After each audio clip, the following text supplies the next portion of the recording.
नमस्कार. 13 सप्टेंबर 1997 हा साहित्यप्रेमी भगिनी मंडळ या संस्थेच्या संशोधन विभागाचा स्थापना दिन. हे संशोधन विभागाचे रौप्य महोत्सवी वर्ष आहे. त्यानिमित्ताने साहित्यप्रेमी भगिनी मंडळाची वाटचाल दर्शविणारा लघुपट प्रदर्शित करीत आहोत. धन्यवाद.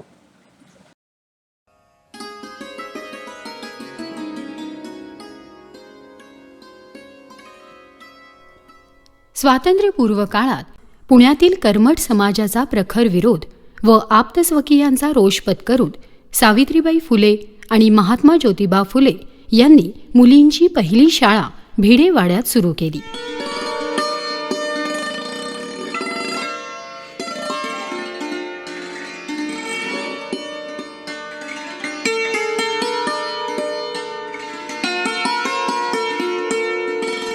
शिक्षणाच्या ओढीने लपून छपून मुलींना शाळेत आणले जायचे.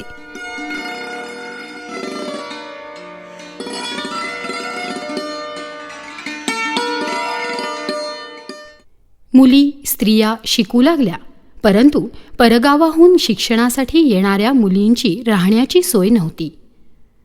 तेव्हा हिंगणे येथे महर्षी कर्वे यांनी महिलांसाठी पहिले वसतिगृह चालू केले व शिक्षणाचा वसा नेटाने पुढे नेला. हळूहळू स्त्रिया मुली स्वतंत्रपणे विचार करू लागल्या. सुरुवातीचे स्त्रियांचे लेखन सीमित होते. यात प्रामुख्याने लिखाण सापडते ते लक्ष्मीबाई टिळक, रमाबाई रानडे यांच्या आठवणी, सोनाबाई केरकर व आनंदीबाई लाड यांची संपादित मासिके. 20व्या शतकाच्या आरंभी उल्लेखनीय लेखन केले ते काशीबाई कानिटकर, मुक्ताबाई दीक्षित, आनंदीबाई शिर्के, गिरिजाबाई केळकर, मालतीबाई बेडेकर अशा अनेक स्त्रियांनी. स्वातंत्र्योत्तर काळात स्त्रियांचे लेखन बहरू लागले. तत्कालीन सामाजिक, राजकीय, कौटुंबिक विषयावर स्त्रिया लिहू लागल्या. तो काळ महिलांच्या लेखनाच्या दृष्टीनं खूप महत्त्वाचा होता. कारण किर्लोस्कर मासिकांनी किर्लोस्करवाडीहून आणि हंस प्रकाशन, मेनका प्रकाशन यांनी मुंबईहून पुण्याला स्थलांतर केलं होतं. शंवा किर्लोस्कर हे महिलांच्या लेखनाला उत्तेजन देणारे संपादक होते. तर पुवी बेहरे यांनी महिलांच्या जिव्हाळ्याचं माहेर मासिक सुरू केलं होतं. त्या काळी TV वगैरे नव्हते. आकाशवाणीला खूपच महत्त्व होतं. लेखनाला वाव भरपूर आहे, पण आपण लिहिलेलं कोणाला तरी दाखवावं, आपल्या आवडत्या पुस्तकावर चर्चा करावी, त्यासाठी कुठेतरी भेटावं असं या भगिनींना खूप वाटायचं. अशा सगळ्या गरजा ओळखून पुण्यातल्या 4-5 महिलांनी दर महिन्याला एकत्र यायचं ठरवलं. त्या महिला म्हणजे कवयित्री संजीवनी मराठे, पद्माताई गोळे अशा 4-5 जणी एकत्र जमायला लागल्या. आणि मग हे त्यांची कल्पना हळूहळू पसरत जाता जाता साहित्यप्रेमी भगिनी मंडळाची स्थापना झाली.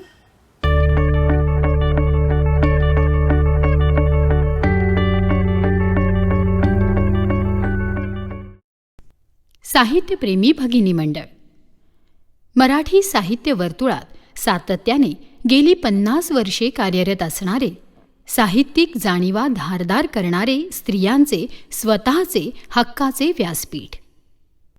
सुरुवातीच्या काळात साहित्यप्रेमी भगिनी मंडळाची जागेची अडचण ओळखून डॉक्टर रा. शं. वाळिंबे यांनी महाराष्ट्र साहित्य परिषदेची जागा 1970 पासून मंडळाच्या कार्यक्रमांना उपलब्ध करून दिली. 1970 ते 72च्या काळात चक्री कादंबरी लेखनाचा एक अभिनव प्रयोग झाला. मिठू मिया व वाळवंटातील वाट या 2 कादंबऱ्यांचे प्रत्येक प्रकरण वेगवेगळ्या लेखिकांनी लिहिले होते. हा प्रयोग सांघिकतेचा उत्तम नमुना होता. सुरुवातीला सुमन बेहरे आणि शैलजा राजे या कार्यवाह होत्या. त्या दोघी अतिशय उत्साही होत्या. विशेष म्हणजे त्या कारकिर्दीत पटसंख्या कमी होती, 40-45 जणी असायच्या. तितक्या ह्याच्यातून लोणावळ्याला त्यांनी सहल काढली होती आणि मुंबईच्या काही महिला आल्या, त्या लेखिका, पुण्याच्या काही लेखिका, अशा 21 जणी लोणावळ्याला आम्ही 2 दिवस एकत्र राहिलो होतो आणि अक्षरशः धमाल केली. सुमन बेहेरे व शैलजा राजे यांच्या पुढाकाराने साहित्यप्रेमीच्या सभासदांचा आकाशवाणीवर कार्यक्रम सादर करण्याचा प्रघात सुरू झाला व ही परंपरा आजही चालू आहे. 74-75 आणि 75-76 अशी 2 वर्ष मी कार्यवाह होते. आमच्या 2 वर्षाच्या कारकिर्दीत मानिनी मासिकाचा साहित्यप्रेमी विशेषांक आम्ही काढला. त्यासाठी माधव कानेटकर यांनी खूप सहकार्य केलं. अगोदर ज्या सेक्रेटरीनी काम केलं, म्हणजे कमल पाध्ये, शांताबाई किर्लोस्कर, सुमन बेहेरे, शैलजा राजे, सुशीला चिकटे वगैरे, तर या स्त्रियांनी जे आधी काम केलं तर याची जाणीव ठेवून एक कृतज्ञ भावनेनं आम्ही त्या सर्वांचा सत्कार केला आणि तो सत्कार त्या सगळ्यांना अत्यंत आवडला. आणि मला असं वाटतं की त्यानंतर अगोदरच्या सेक्रेटरींचा सत्कार करायची ही पद्धत मंडळात सुरू झाली. साहित्यप्रेमी भगिनी मंडळाची पायाभरणी केली ती शांताबाई किर्लोस्कर, सुशीला चिकटे, स्नेहसुधा कुलकर्णी, वसुधा आपटे, लीला गोळे, कुंदा पारसनीस, मीरा निमकर, शीला घाटपांडे आदी कार्यवाहिकांनी. 1980 ते 82च्या दरम्यान सुलभा द्रविड यांनी मंडळाची कार्यवाह म्हणून जबाबदारी घेतली. सरिता पत्की अध्यक्ष म्हणून निवडून आल्या, त्यांची कारकीर्द सुरू झाली. त्यावेळेला मी तिथं कार्यवाह म्हणून काम करायला सुरुवात केली. संजीवनी मराठे यांचं मार्गदर्शन अतिशय चैतन्यदायी असं होतं आणि त्याचा आम्हाला खूप लाभ झाला. यानंतर डॉक्टर लीला दीक्षित यांनी मंडळाचे काम सक्रियपणे व शिस्तबद्धपणे पुढे नेले. या संस्थेशी माझा संबंध किंवा अनुबंध म्हणूया हा गेल्या जवळजवळ 3.5 तपांचा आहे. साहित्यप्रेमी भगिनी मंडळामध्ये अध्यक्ष या नात्याने मी सुमारे 7 वर्ष जबाबदारी सांभाळली. या कारकिर्दीमध्ये आम्ही अनेक उपक्रम केले. मंडळाला 25 वर्षे पूर्ण झाली त्यावेळेला आम्ही एक स्मरणिका काढली. त्या स्मरणिकेच्या जाहिरातीतून आम्हाला 25,000 रुपये जे मिळाले, आम्ही महाराष्ट्र बँकेमध्ये पहिली मूठ आम्ही अर्थाची ठेवली आणि नंतर त्या अर्थसंचयाचा इतका विकास झाला की आज मंडळ स्वतंत्रपणाने मोठे मोठे प्रकल्प हाती घेऊ शकते. 1990च्या दशकात सरिताताई पदकी यांच्या कार्यकालात अनेक दिग्गज साहित्यिक, कलावंत, पत्रकार यांचे अनुभव कथनाचे, मुलाखतींचे कार्यक्रम झाले. यात प्रामुख्याने डॉक्टर श्रीराम लागू, स्वाती चिटणीस, प्रिया तेंडुलकर, भक्ती बर्वे, डॉक्टर मोहन आगाशे आदींचे कार्यक्रम झाले. या सुमारास साहित्यप्रेमी भगिनी मंडळाची संस्था म्हणून नोंदणी झाली. तसेच विश्वस्त न्यास म्हणून 1995 साली सरकारची मान्यता मिळाली.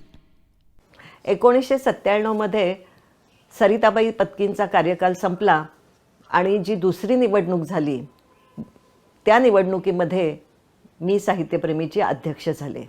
साहित्यप्रेमीमध्ये MA झालेल्या, PhD झालेल्या, संशोधन करणाऱ्या, प्राध्यापिका असणाऱ्या अनेक सदस्य होत्या आणि साहित्याच्या क्षेत्रामध्ये स्त्रियांच्या साहित्याला गौण स्थान होतं हे मला खूप आधीपासून जाणवत होतं. आणि मग त्या दृष्टीने असं वाटत होतं की स्त्रियांच्या साहित्याचा अभ्यास व्हायला पाहिजे. पण हे काम काही कुणा एका दुसऱ्याचं काम नव्हतं. हा जो प्रयत्न करायचा होता हा सांघिक प्रयत्न होता. त्यावेळेला आम्ही साहित्यप्रेमी भगिनी मंडळाच्या संशोधन विभागाची स्थापना केली. पहिला प्रकल्प आम्ही जो हाती घेतला तो स्त्री साहित्याचा मागोवा. या प्रकल्पासाठी मी स्वतः, डॉक्टर लीला दीक्षित, अरुणा ढेरे आणि विनया खडपेकर या 4 जणींनी मिळून आम्ही संपादनाचं काम केलं. सरोजनी वैद्य या मार्गदर्शक होत्या, डॉक्टर पुंडे हे मार्गदर्शक होते आणि या प्रकल्पाला प्रस्तावना डॉक्टर सरोजनी वैद्यांनी लिहिलेली होती. संशोधन विभागानं जे काम केलं आहे ते मला अतिशय महत्त्वाचं वाटतं. स्त्री साहित्याचा मागोवा खंड 1, 2, 3 हे 3 खंड प्रसिद्ध झाले आणि 1850 ते 2000 या कालखंडाचा सगळा इतिहास हा त्यामध्ये ग्रथित झालेला आहे. स्त्री साहित्याकडे अगदी आरंभापासून दुर्लक्षच होत आलेलं होतं. म्हणजे संशोधकांचंही दुर्लक्ष झालं, समीक्षकांचं दुर्लक्ष झालं, वाचकांचंही दुर्लक्ष झालं. हे 3 खंड आले आणि विशेषतः 3ऱ्या खंडामध्ये स्त्री साहित्याच्या एकंदर निर्मितीची सूची ही त्यामध्ये आल्यामुळं किती मराठीमध्ये निरनिराळ्या काळामध्ये स्त्रियांनी लेखन केलं त्याची व्यवस्थित नोंद ही पहिल्यांदा उपलब्ध झाली. साहित्यप्रेमी भगिनी मंडळात माझा शिरकाव झाला तो सूची करण्याच्या कामातून. स्त्री साहित्याच्या मागोवाच्या मराठी आणि इंग्रजी खंडांची सूची करण्याचं काम मला इथे करायला मिळालं. या कामाचा जबाबदारी तर माझ्यावर होतीच आणि मला हा अनुभव फार समृद्ध करणारा असाही होता. संशोधन विभाग जेव्हा सुरू केला त्यावेळी मी मंडळाची कोषाध्यक्ष होते. मंडळाने 3 खंडांचा मोठा प्रकल्प हाती घेतला खरा, परंतु तो प्रकाशित करण्याइतकं आर्थिक पाठबळ मंडळाजवळ नव्हतं. साहित्यप्रेमी भगिनी मंडळाचा संशोधन विभाग आणि भारतीय विद्यापीठ विश्वविद्यालय यांच्या सहयोगाने संयुक्तपणे 2003 साली एक महत्त्वाकांक्षी संशोधन प्रकल्प हाती घेतलेला होता. तो म्हणजे स्त्री साहित्याचा मागोवा. हे 3 खंड म्हणजे स्त्रियांच्या साहित्यांचा समग्र अभ्यास आहे असं मला वाटतं. 3 जानेवारी 2003 साली ज्येष्ठ साहित्यिक, ज्येष्ठ समीक्षक राघव यांच्या अध्यक्षतेखाली आणि तसेच या डॉक्टर विजया राजाध्यक्ष यांच्या हस्ते हा पहिला प्रकल्प जो आहे समारंभ पार पडला. 14 वेगवेगळ्या साहित्य प्रकारांमध्ये म्हणजे मराठीतल्या सर्व प्रमुख काव्य, कथा, कादंबरी, नाटक, चरित्र, आत्मचरित्र, समीक्षा अशा सगळ्या लोकसाहित्य अशा सगळ्या वेगवेगळ्या वाङ्मय प्रकारामध्ये जे साहित्य निर्माण झालं ते त्या पहिल्या 3 खंडांमध्ये त्याची नोंद सामग्र्यानं आलेली आहे. दरवर्षी एप्रिल महिन्यामध्ये याप्रमाणे एक 5-6 वर्ष इतर भाषांमध्ये स्त्रियांचं जे साहित्य आहे त्याच्यावरती व्याख्यानं आयोजित करत होतो आणि त्या व्याख्यानांमधून असं जाणवलं की आमच्या सभासदांना याच्यातून खूप चांगली माहिती मिळते आहे. ही प्रेरणा घेऊन आम्ही असं ठरवलं की आपण जसं मराठी साहित्याचा अभ्यास केलेला आहे तशाच प्रकारे इतर भाषांचाही आपण अभ्यास करावा आणि मग 20 भारतीय भाषांमधल्या स्त्री साहित्याचा अभ्यास हा पुढचा प्रकल्प 2 खंडामध्ये आम्ही पूर्ण केला. भारतीय भाषातील स्त्री साहित्याचा मागोवा हा जेव्हा आम्ही खंड प्रकाशित करायचे होते, आम्हाला 2 खंड होते ते, त्यावेळेला एक जाहिरात आली होती की भारतीय भाषा संस्थान मैसूर म्हणजे गव्हर्नमेंट ऑफ इंडियाचा हे विभाग आहे, तर त्यांनी अशा काही प्रकल्पांना आर्थिक मदत करण्याविषयीची जी जाहिरात होती, तर त्याप्रमाणे आम्ही सर्व त्यांच्याशी पत्रव्यवहार केला आणि सांगायला खरोखरच आनंद होतो की त्यांनी आमच्यावरती विश्वास दाखवून आम्हाला ताबडतोब 6 लाखाचं अनुदान दिलं आणि त्यामुळे हे 2 खंड आमचे छानपैकी प्रकाशित झाले. भारतीय भाषातील स्त्री साहित्याचा मागोवा या ग्रंथाचे 2 खंड तत्कालीन राष्ट्रपती माननीय प्रतिभाताई पाटील यांना भेट देण्यात आली. मंदाताई खांडगे आणि त्यांच्या सर्व सहकारी भगिनी यांनी स्त्रियांच्या साहित्याचा मोठा प्रकल्प हातामध्ये घेतला इतिहासाचा, आणि फक्त मराठी भाषेपुरताच नाही तर वेगवेगळ्या भाषांमध्ये स्त्री साहित्याची काय परिस्थिती आहे, कसं निर्माण झालं, कुठल्या प्रेरणा होत्या, हे फार महत्त्वाचं कॉन्ट्रीब्युशन आहे भारतीय स्तरावरती. भारतीय भाषांमधील स्त्री साहित्याचा मागोवा अशा तऱ्हेचं एक संशोधन त्यांनी सुरू केलं होतं आणि त्याच्या संपादन कार्यामध्ये मला सहभागी होण्याची त्यांनी विनंती केली. आता गेली 30 वर्ष हा विषय म्हणजे तौलनिक भारतीय साहित्य हा विषय दिल्ली विद्यापीठामध्ये मी शिकवत होतो. त्यामुळं माझ्या नेहमीच्या अध्यापनाच्या विषयाच्या संदर्भातलं हे काम असल्यामुळं मी अगदी तत्परतेनं आणि उत्सुकतेनं या कामासाठी होकार दिला. जेव्हा भारतीय भाषातील स्त्री साहित्याचा अभ्यास करण्याचं ठरवलं त्यावेळेला त्यांनी त्यांच्याबरोबर एक संपादक म्हणून परप्रांतातल्या माझ्यासारख्या एका नव्या माणसाला घेतलं, तेव्हा मला फार त्याचा आनंद झाला. 20 भारतीय भाषांमधला 150 वर्षांचा स्त्री साहित्याचा मागोवा 2 खंडांमध्ये सादर झाला आणि तो प्रथम मराठीमध्ये अशा प्रकारे सादर होणं ही आमच्यासाठी मोठी अभिमानाची गोष्ट होती. तौलनिक भारतीय साहित्य या विषयाचं उपयोजन करून लिहिलेली साहित्याविषयीची भूमिका ही कुठे उपलब्ध नव्हती पुस्तक रूपानं. त्यामुळं इंग्लिशमध्ये जर या ग्रंथाचा अनुवाद केला तर तो आपल्या महाराष्ट्रातच नव्हे तर संबंध भारतामध्ये उपयोगाचा ठरेल आणि विद्यार्थ्यांना त्याचा विशेष उपयोग होईल असं वाटल्यामुळं त्यांनी अगदी तत्क्षणी त्याला होकार दिला. 2008 साली जेव्हा मला मंदा खांडगे यांच्याकडून बोलावणं आलं त्यावेळेला मला थोडंसं आश्चर्य वाटलं. पण तिथे मी गेल्यानंतर कामाचं स्वरूप मला कळलं आणि मला इतका आनंद झाला की मी काही मागचा पुढचा विचार न करता ते काम लगेच स्वीकारलं. इंग्रजी भाषांतराचा महत्त्वाकांक्षी प्रकल्प पूर्ण होण्यामागे प्रत्येक प्रांतातील लेखिका, प्राध्यापिका अशा 40 जणींचा हातभार लागला. या व्यतिरिक्त मंडळाच्या अनेक कार्यकर्त्यांनी उत्साहाने पडेल ती जबाबदारी आनंदाने पार पाडली. याचं भाषांतर जे झालं त्याच्यामधून अर्थातच हा प्रकल्प देशाबाहेरही आता पोचतोय किंवा ज्याला आपण म्हणतोय की भारतीय स्तरावर याचं महत्त्व लोकांना कळलं. भाषेचा अडसर होता तो दूर झाला. भारतीय विद्यापीठ अभिमत विश्वविद्यालयाच्या संयुक्त विद्यमाने हा प्रकल्प केल्यामुळे त्याला एक असा दर्जाही प्राप्त झालेला आहे. भारतीय भाषातील स्त्री साहित्याचा मागोवा याचं जे इंग्रजी भाषांतर आहे त्यावेळेला त्या प्रकाशनासाठी महाश्वेता देवी स्वतः आलेल्या होत्या आणि फार मोठा असा लक्षात राहण्याजोगा हा प्रकाशन समारंभ झाला. साहित्यप्रेमी भगिनी मंडळाच्या शिरपेसातील मानाचा तुरा म्हणजे महाश्वेता देवींच्या हस्ते प्रकाशित झालेले भारतीय भाषातील स्त्री साहित्याचे इंग्रजी खंड. भारतीय विद्यापीठाच्या सहकार्याने अत्यंत दिमाखदार सोहळ्याचे आयोजन केले गेले.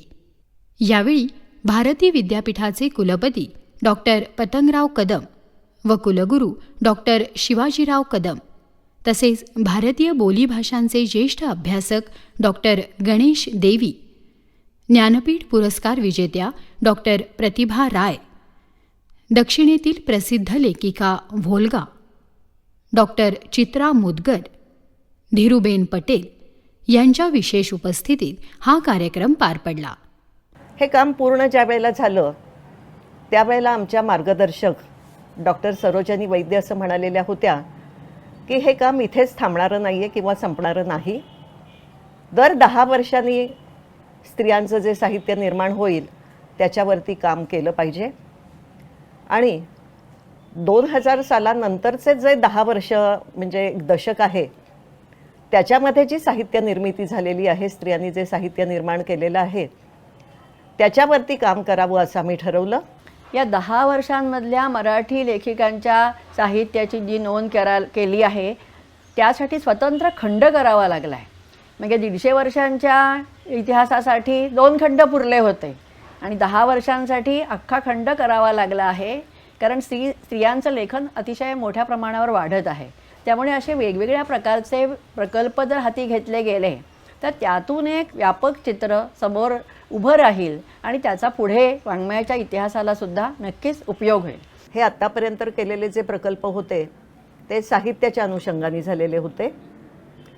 पुढचा हा जो प्रकल्प आहे तो गेल्या 200 वर्षामध्ये समाजसुधारक आणि विचारवंत यांचं स्त्रियांच्या विकासातील जे योगदान आहे त्याच्याविषयीचं आहे.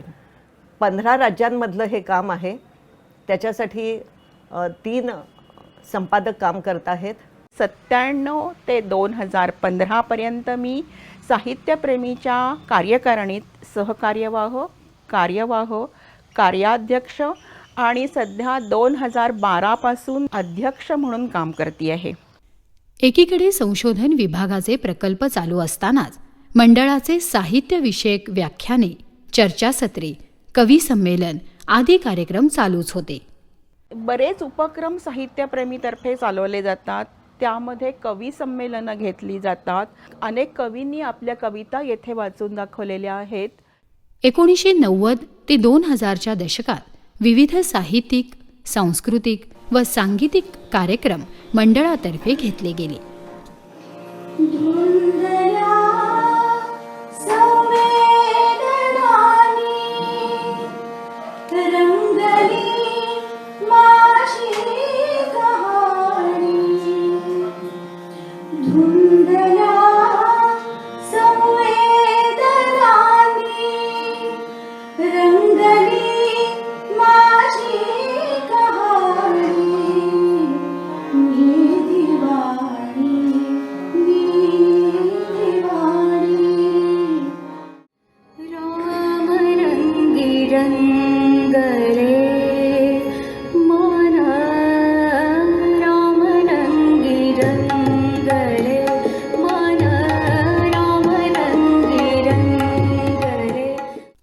याच काळात महाराष्ट्र साहित्य परिषदेला नामवंत स्त्रीलेखिकांच्या तसबिरी भेट देण्यात आल्या. 1850 पासूनच्या 18 निवडक लेखिकांच्या तसबिरी आजही साहित्य परिषदेच्या सभागृहात बघायला मिळतात. साहित्यप्रेमी भगिनी मंडळाच्या सभासदांच्या लिखाणाला व्यासपीठ मिळावे या उद्देशाने साहित्यप्रेमी नावाने दिवाळी अंक प्रकाशित केला जाऊ लागला. सातत्याने 10 वर्षे हा उपक्रम यशस्वीपणे चालू आहे. साहित्यप्रेमीमध्ये अनेक कवयित्री आहेत.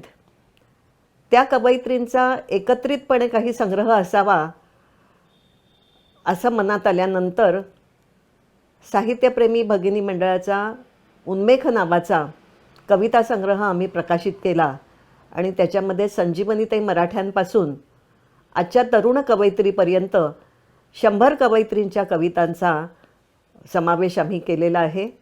साहित्यप्रेमीच्या 25 कथालेखिकांचा, म्हणजे त्याच्यामध्ये मुक्ताबाई दीक्षितांपासून आत्तापर्यंतच्या ज्या लेखिका आहेत साहित्यप्रेमीच्या, त्यातल्या 25 जणींचा प्रातिनिधिक कथासंग्रह प्रकाशित केला. त्याला डॉक्टर मेधा सिधये यांनी प्रस्तावना लिहिलेली आहे.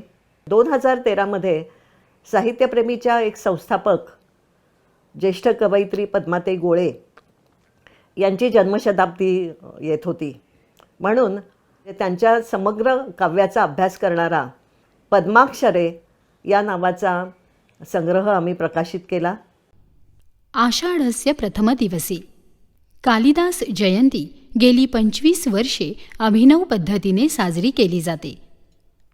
पुण्याच्या आसपासच्या निसर्गरम्य ठिकाणी कविता वाचन, काव्यस्पर्धा असे कार्यक्रम घेतले जातात. सुरुवातीला 10 वर्षे ज्येष्ठ लेखिका वसुधा माने यांच्या घरी तळेगावला हा कार्यक्रम होत असे. साहित्यप्रेमीच्या सभासदांसाठी आम्ही अनेक कार्यशाळा आयोजित केलेल्या होत्या. त्यामध्ये नाट्यविषयक कार्यशाळा डॉक्टर विभा देशपांडेंनी घेतलेली होती. चित्रपटविषयक कार्यशाळा माधव वझेंनी आयोजित केलेली होती. बालसाहित्यविषयक कार्यशाळा राजीव तांबे यांनी घेतलेली होती. आनंद यादव यांनी ललित लेखन विषयक कार्यशाळा आयोजित केली होती. नंतर कथाविषयक कार्यशाळाही आयोजित केली गेली होती. मंडळाच्या सदस्यांसाठी विविध स्पर्धा घेतल्या जातात. ललित लेख स्पर्धा, काव्य स्पर्धा, कथा स्पर्धा, वक्तृत्व स्पर्धा अशा अनेक स्पर्धांचे पुरस्कार हे प्रायोजित असतात. साहित्यप्रेमी भगिनी मंडळाचं साहित्यविषयक निरपेक्ष कार्य पाहून अनेक देणगीदारांनी आमच्याकडे ठेवी ठेवल्या. त्याच्यामध्ये आनंदीबाई लिमये, पद्मा गोळे, मंगला साठे, सरिता पत्की, निलिमा भावे, गिरिजा कीर यासारख्या मान्यवरांनी आमच्याकडे ठेवी ठेवल्या आणि त्यातून आम्हाला अनेक साहित्यविषयक स्पर्धांचं आयोजन करता आलं. कथा, कविता, आत्मचरित्र, संशोधनपर लेखन, ललित साहित्य या विविध साहित्य प्रकारातल्या आम्ही स्पर्धा आयोजित करतो. त्या महाराष्ट्राच्या पातळीवर असतात. आम्हाला महिलांच्याकडून उत्तम प्रतिसाद मिळतो आणि हे कार्य उत्तम प्रकारे करता येतं. दरवर्षी डिसेंबर महिन्यात आम्ही 2 दिवसाचा मोठा मेळावा घेतो. या मेळाव्याचंही खूप मोठं आयोजन आमच्यातर्फे केलं जातं.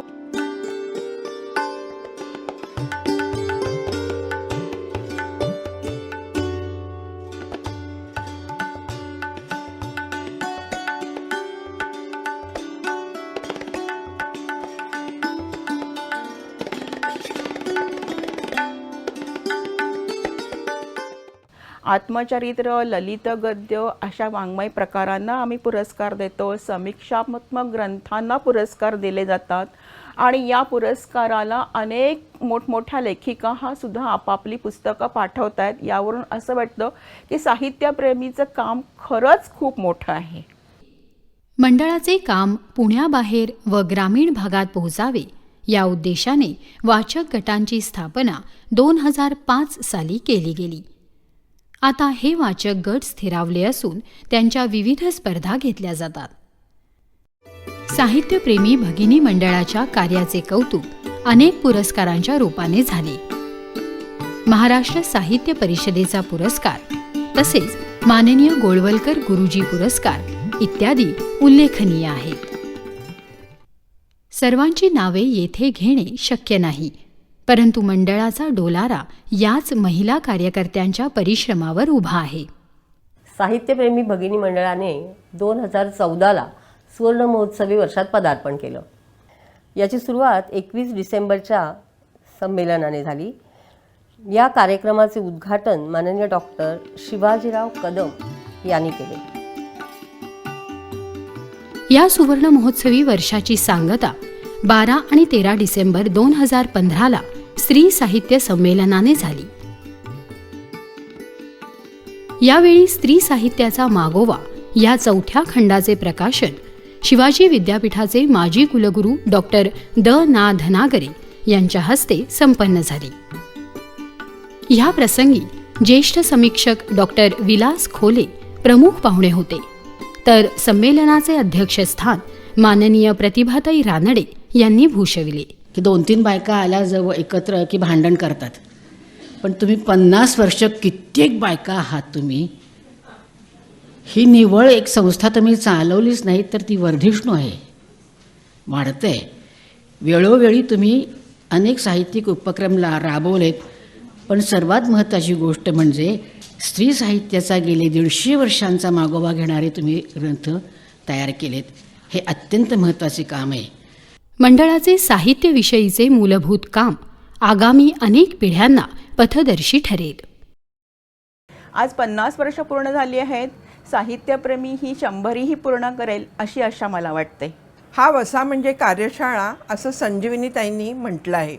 त्यांच्याच शब्दात सांगायचं झालं तर कथा नाट्य चर्चा तसा नाट्यरंग आता भावयाचे रसा माझी रंग कृतीना मिळू द्या यशाच्या किनारी कृतीना मिळू द्या यशाच्या किनारी पुढे चालवाही तुम्ही कार्यशाळा पुढे चालवाही तुम्ही कार्यशाळा सदा